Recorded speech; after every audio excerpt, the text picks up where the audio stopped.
এ কি সাদিয়া, তুমি সিগারেট খাও? হ্যাঁ খাই, তো কি হয়েছে? তুমি তুমি মেয়ে মানুষের সিগারেট খাইতেছো? আমার বোন যে তোমাকে আনকালচার খ্যাত বলে, এমনি এমনি বলে না। আর সিগারেটের গায়ে কি লেখা আছে যে এটা শুধু ছেলেদের জন্য, মেয়েরা খেতে পারবে না? তাছাড়া আমি তো সিগারেট ছাড়া ওরা অনেক কিছু খাই। সাদিয়া, তোমার এই রূপ তো আমি আগে দেখি নাই। বিয়ের আগে তো তোমাকে এসব খেতে দেখি নাই। তখন তো তুমি আমার বয়ফ্রেন্ড ছিলা, এই জন্য তোমার থেকে লুকিয়ে লুকিয়ে ফ্রেন্ডসদের সাথে খাইতাম।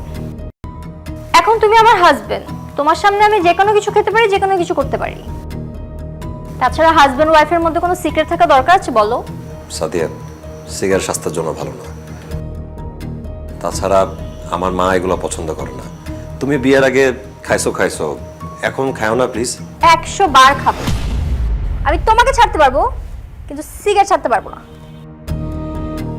এটা আমার নেশা হয়ে গেছে, এটা আমি কোনোভাবেই ছাড়তে পারতেছি না। আমার পাপা মাম্মিও এটা আমাকে ছাড়াতে পারেনি। তাছাড়া আমার পাপার এত টাকা, আমি এগুলো না খেলে টাকা উড়াবো কিসে? না, তুমিও খাও। না, আমি এসব খাই না। কোনো সমস্যা নাই, আস্তে আস্তে শিখাই দেবো। আমি এসব শিখতে চাই না। সিগারেটটা রাখো প্লিজ, আমার তোমার সাথে একটু কথা আছে। বলো, কি বলবা?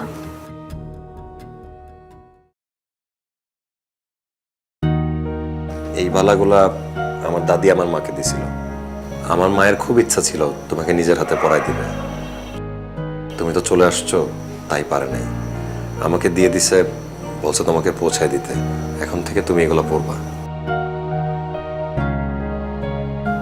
এগুলো কি? আমি ডায়মন্ডের ব্যাঙ্গলসই পরি না। আর তুমি আমার জন্য সেই আদিকালের তোমার দাদি তোমার মাকে দিছে, তার মানে মিনিমাম তো 30-40 বছর পুরানো চুড়ি এগুলা। আমি এগুলো পরবো? আর আমার তো মনে হচ্ছে এগুলো তো তোমার মায়ের গায়ের ময়লা লেগে আছে। সাদিয়া, তুমি এটা কি করলা? কি করলাম? যা করা দরকার তাই করছি। স্ত্রীকে কেউ 30-40 বছর পুরানো হাতের বালা দেয়? ছোট লোক কোথাকার, লজ্জা লাগলো না এগুলো আমার হাতে দিতে? শুনো, পারলে আমাকে ডায়মন্ডসের জিনিস এনে দাও, এগুলো আমি পরবো না।